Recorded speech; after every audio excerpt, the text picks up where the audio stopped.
कहावत है ना कि जब वक्त सही चल रहा हो तो कुछ बुरा हो ही नहीं सकता, वो इस पर फिट बैठता है। जब से ये लड़की उस फूल के पौधे को अपने गांव से लेकर यहाँ आई है, तब से इसकी किस्मत ही चमक गई है और इसके साथ सब कुछ अच्छा ही होता जा रहा है नंदिनी। इसके साथ हम कितना भी गलत क्यों ना करें, पर सही हो ही जाता है। भले ही ब्रांड एम्बेसडर के मामले में उसका फायदा हुआ है, मैं ये मानती हूँ, पर ये देखकर उसकी राशि या कुंडली अच्छी है ऐसा मत कहिए। वो पूजा में रहेगी तभी तो वैसा होगा जैसा आप कह रही हैं।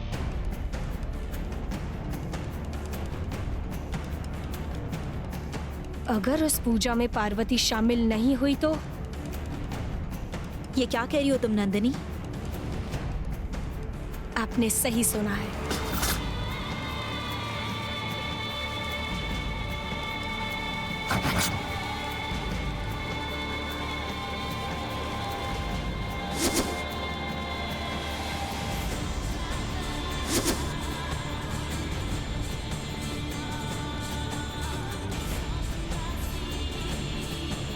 पार्वती,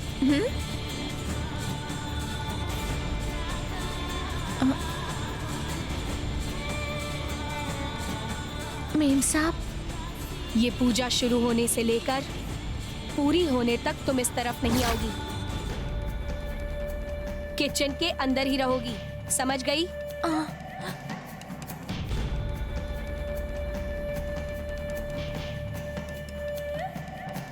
क्या सोच रही हो? पहले तुम यहां से जाओ, ठीक है?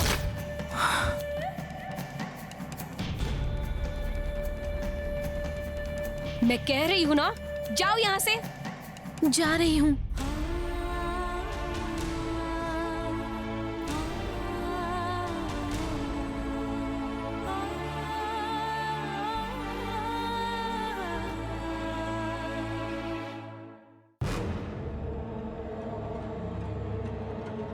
इस पूजा में पार्वती का क्या फायदा होता है ये हम दोनों देख लेंगे।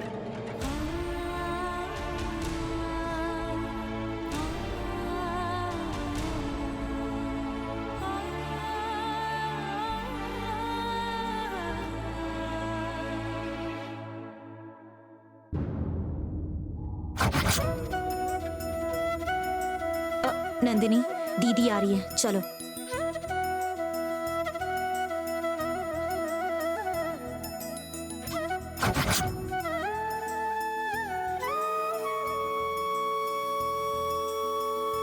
नमस्ते मैडम। पूजा का सारा इंतजाम हो गया? सब कर दिया है दीदी। अम्मा को लेकर आने के लिए कार भेज दी? हाँ, कब का भेज दिया है। अरे घर तो वाकई में बहुत बड़ा है। आइए। उधर कहाँ जा रही है? इधर चलो। नमस्ते जी। नमस्ते। आइए, बैठिए। हाँ ठीक है। नमस्ते। नमस्ते। नमस्ते। आइए आइए। नमस्ते। नमस्ते। नमस्ते।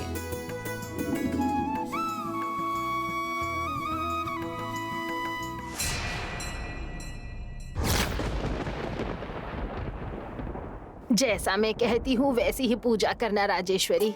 ठीक है, करूंगी अम्मा। आप बताइए, आपका आशीर्वाद हमारे लिए जरूरी है। इस पूर्णिमा की खास बात क्या है जानती हो? जिनकी नई नई शादी होती है वो सालों तक सुहागन रहती है और उनका स्वास्थ्य भी हमेशा सही रहता है।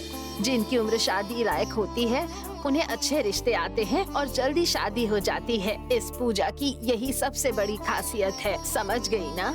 इसलिए कहती हूँ सच्चे मन से कामना करो, तब जाकर तुम्हारी हर मनोकामना पूरी होगी।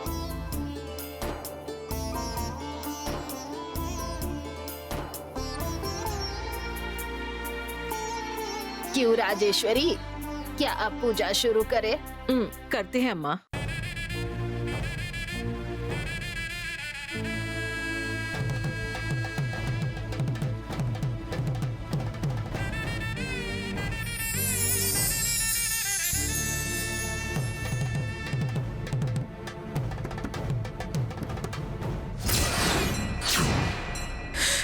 बड़े साहब को एक लंबी उम्र मिले, ऐसा आशीर्वाद दीजिए भगवान, उनका जीवन सुखी और स्वस्थ रहे।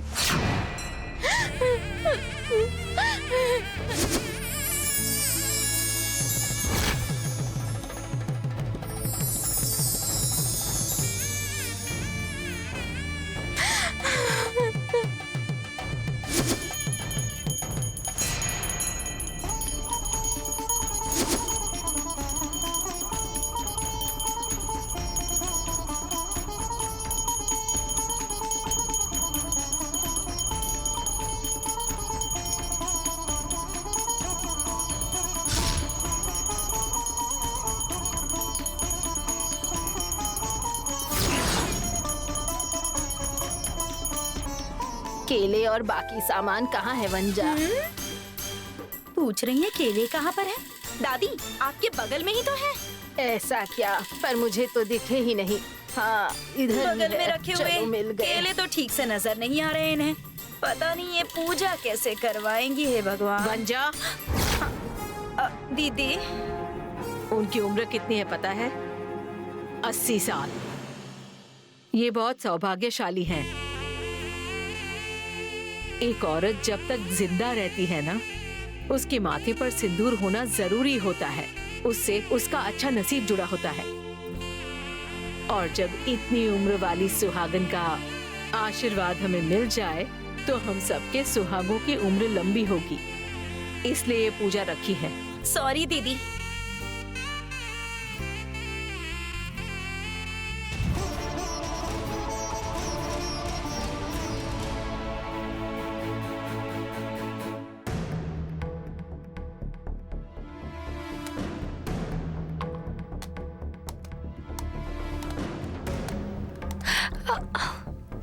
अरे रे, अरे संभल कर नंदिनी।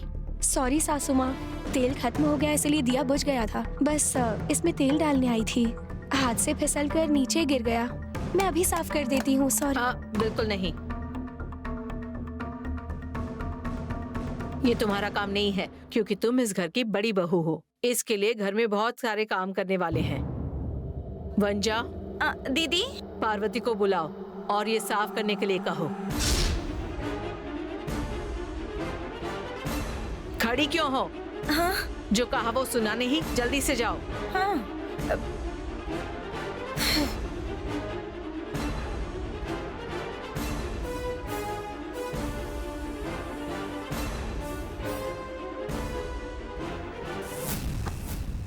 राजेश्वरी, हर थाली में सुपारी, पान के पत्ते, कुमकुम, पीला धागा, ये सारी चीजें हैं ना?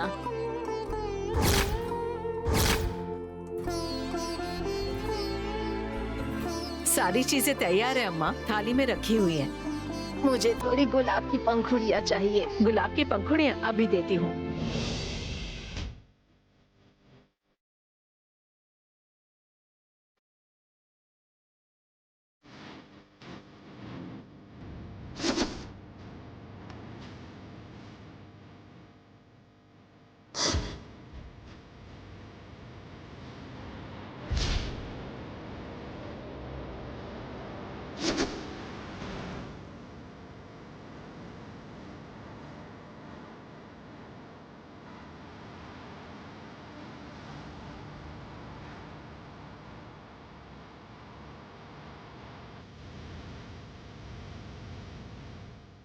काशी का जल कहाँ है बेटी?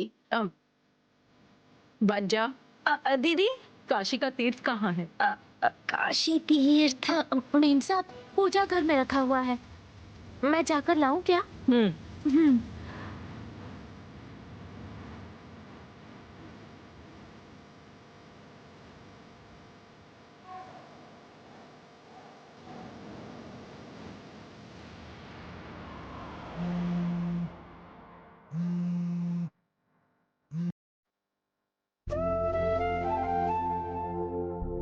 राजेश्वरी, पहले तुम्हारी थाली ले लो बेटी। अम्मा, बगल में खड़ी मेरी बड़ी बहू को दीजिए। ये भी अच्छी बात है।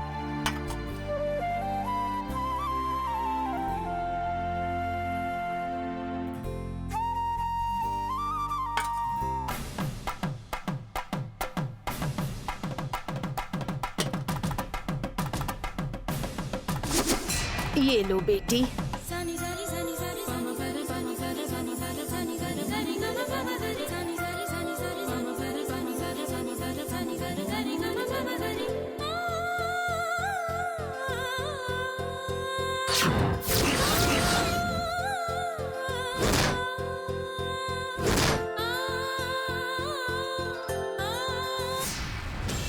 ये क्या, पूजा की थाली इसने क्यों ली?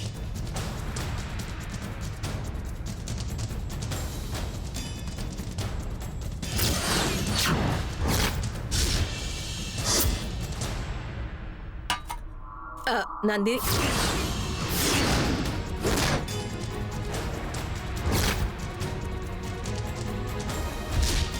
बगल में खड़ी मेरी बड़ी बहू को दीजिए। ए, मेम साहब, थाली तुमने अपने हाथ में क्यों ली? अब दादी ने लेने के लिए कहा मेम साहब। क्या माँ भी बड़ी बहू के हाथ में देने के लिए कहा था, पर आपने खाना बनाने वाली को दे दी। तुम तो जानती हो ना मेरी नजर कमजोर है। बगल में जो बहू खड़ी है उसे दे दो कहा तो मैंने दे दिया। सामने वो खड़ी थी तो मैंने दे दिया।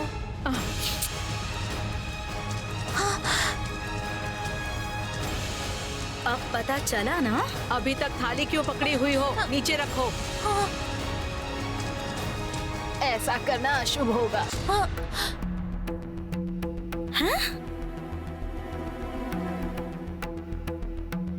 भगवान से क्षमा मांग के तुम ये थाली उसे दे सकती हो।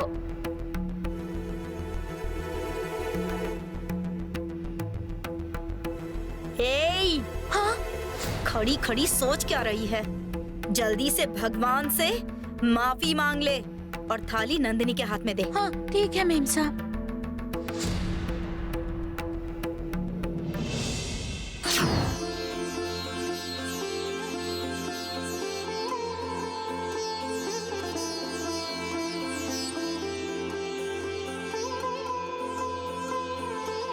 मेम साहब,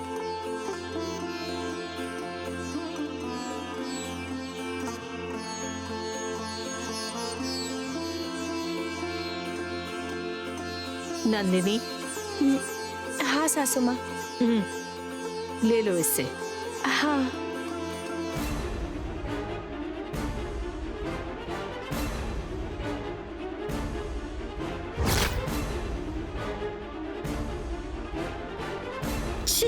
मजाक बना रखा है। वहाँ जाकर अम्मा से आशीर्वाद ले लो। ठीक है सासू माँ।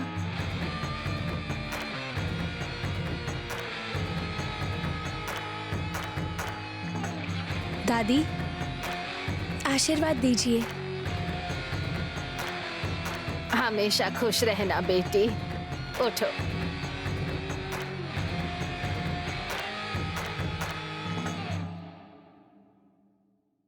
बाकी जितनी भी सुहागन हैं, उन्हें साड़ी देकर हल्दी कुमकुम लगाओ। सभी आकर ले लो। खुश रहो बेटी।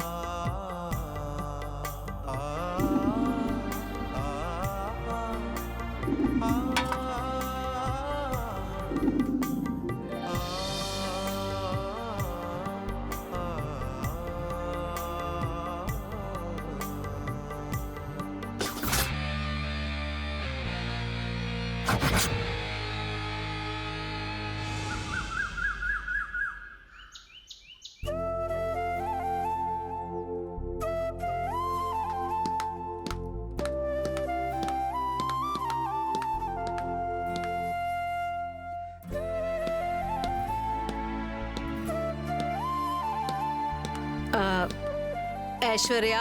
हाँ हाँ आंटी, आज मैं बहुत खुश हूँ क्योंकि मॉम डैड से इतने दिनों बाद मिलने वाली हूँ। तुम्हारी माँ ने फोन किया था क्या ऐश्वर्या? हाँ किया था अंकल। एयरपोर्ट से वो लोग सीधा घर चले गए और अभी वहाँ से इधर आ जाएंगे। आयुषु, मॉम, बेबी, डैड। हाँ, हाउ आर यू बेटी? I am fine. चलिए आइए ना।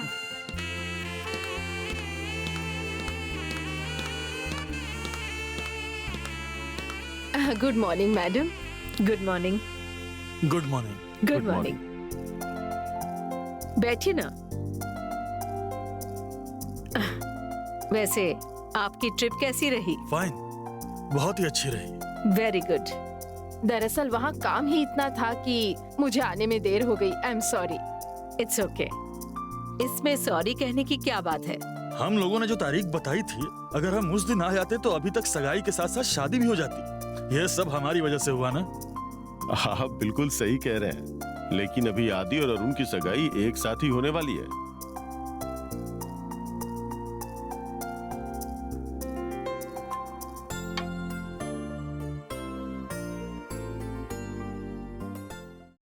कल आपकी बेटी की सगाई है और आप लोग आज यहाँ पर आए हैं। आप लोग हमारी बेटी को अपनी बेटी समझकर इतना प्यार करते हैं तो मुझे क्यों टेंशन होगी। राजेश्वरी मैडम के होते हुए मुझे कोई चिंता नहीं। क्या आप हमें बड़ी बहू से नहीं मिलाएंगे? नंदिनी, नंदिनी। आई सासू माँ। ये है मेरी होने वाली बड़ी बहू।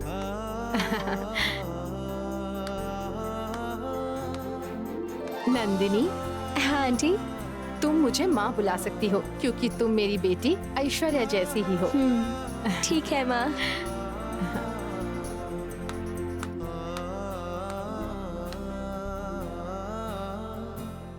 आदि, अरुण, तुम दोनों कैसे हो? मैं अच्छा हूँ आंटी। हम लोग यहाँ नहीं थे तो इसी वजह से सगाई की सारी तैयारी आप लोगों को करनी पड़ी। Sorry and thanks. That's okay uncle, no problem. कल की सगाई की सारी तैयारियां ऑलरेडी पूरी तरह से कंप्लीट हो चुकी हैं। अगर आपको किसी को इनवाइट करना है तो आज ही कर लीजिएगा। इन्होंने सिंगापुर में सबको इनवाइट किया है और जो बचे हैं उन्हें आज हम खुद मिलकर करेंगे। Okay aunty. ओके, पहले खाना खा लेते हैं फिर बाकी बातें करते हैं। पार्वती, मेम सब साहब? कुछ तैयार है ना? हाँ, सब तैयार है। ओके, चलिए। एक मिनट सासू माँ, मुझे आपसे कुछ जरूरी बात करनी है।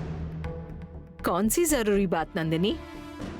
कल जो सगाई होने वाली है इस वजह से अभी तो सब लोग बहुत खुश हैं, पर मुझे ये जानना है कि क्या कल भी सबके चेहरे पर यही खुशी रहेगी क्या?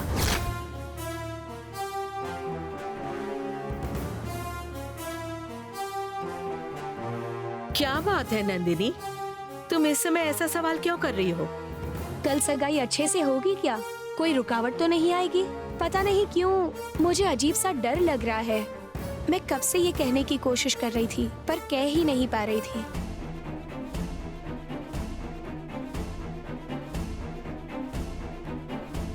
नंदिनी, तुम इतना डर रही हो, आखिर इसके पीछे क्या कारण है? इस राजेश्वरी के परिवार की सगाई में कोई रुकावट पैदा करे या फिर उसे रोक सके, ऐसी हिम्मत आखिर है किसमें? ऐसी हरकत आखिर कर कौन सकता है? खुल के बोलो। पार्वती और कौन?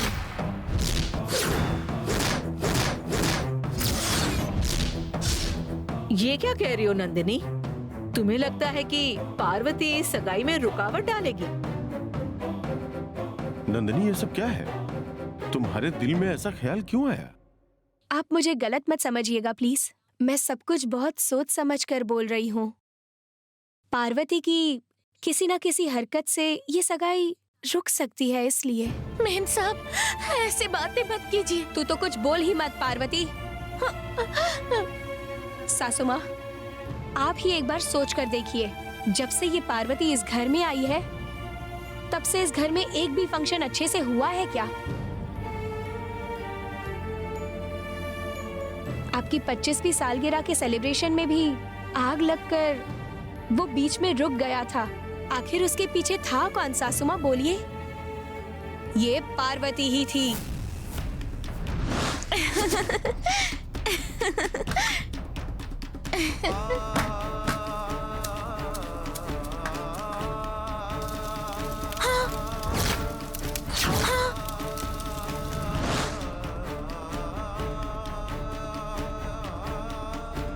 उसके बाद बिल्कुल धूमधाम से अरुण और ऐश्वर्या की सगाई होने वाली थी। वो क्यों रुकी? इस पार्वती की वजह से।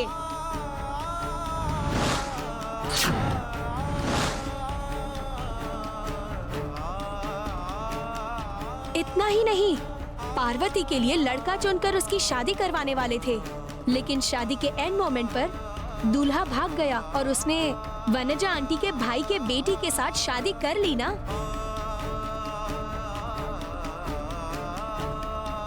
ये तो कुछ भी नहीं है। जब सुहागन महिलाओं की पूजा हो रही थी तब जो थाली मुझे मिलने वाली थी वो इसने ले ली। इसी तरह से इस घर में होने वाले हर फंक्शन में पार्वती की वजह से कुछ न कुछ गलत हो ही रहा है। इसीलिए मेरी सगाई में भी ऐसा कुछ नहीं होना चाहिए। बस इसी बात का डर सताए जा रहा है सासू माँ। इसीलिए कल पार्वती को आने से मना कीजिए। नंदिनी ने जो कहा वो बिल्कुल सही कहा। इस सगाई में कोई मुसीबत नहीं आनी चाहिए, इसलिए अच्छा यही होगा कि इस सगाई में पार्वती शामिल ना ही हो।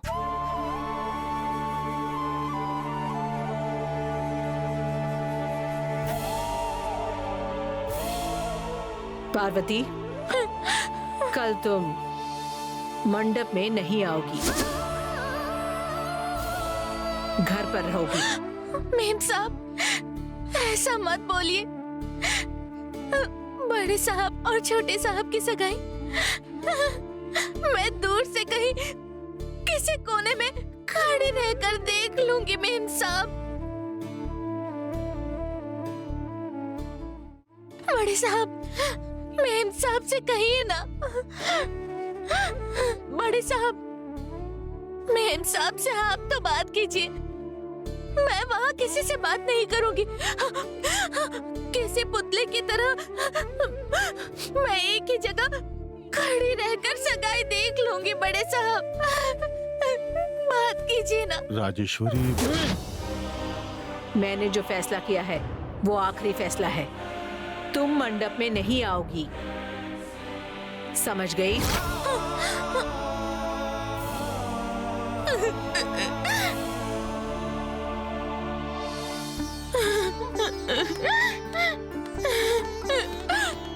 चलिए मॉम, चलिए डैड।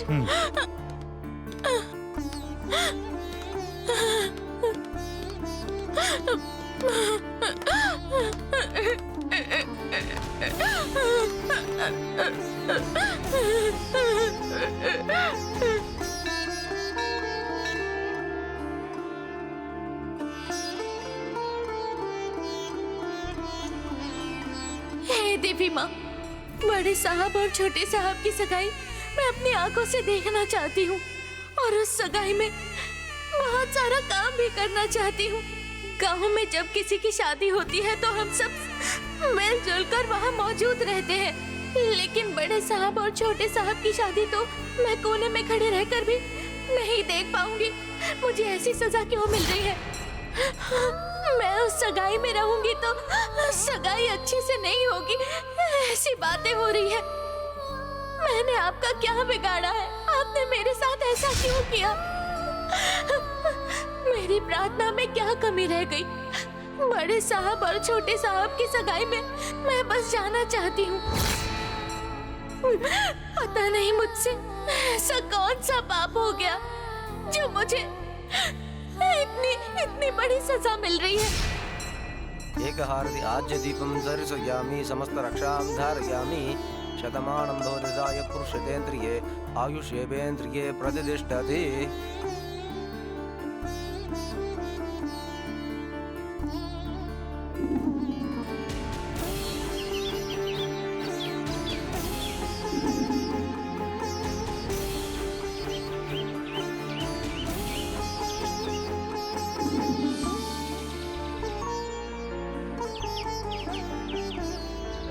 अरे यार, एक बार अच्छे से सोच ले, कहीं जल्दबाजी की वजह से हमें कोई पछतावा ना हो। अब सोचने के लिए कुछ नहीं बचा है। नंदिनी ने मेरा जो अपमान किया है उसका बदला मैं लेकर रहूंगा।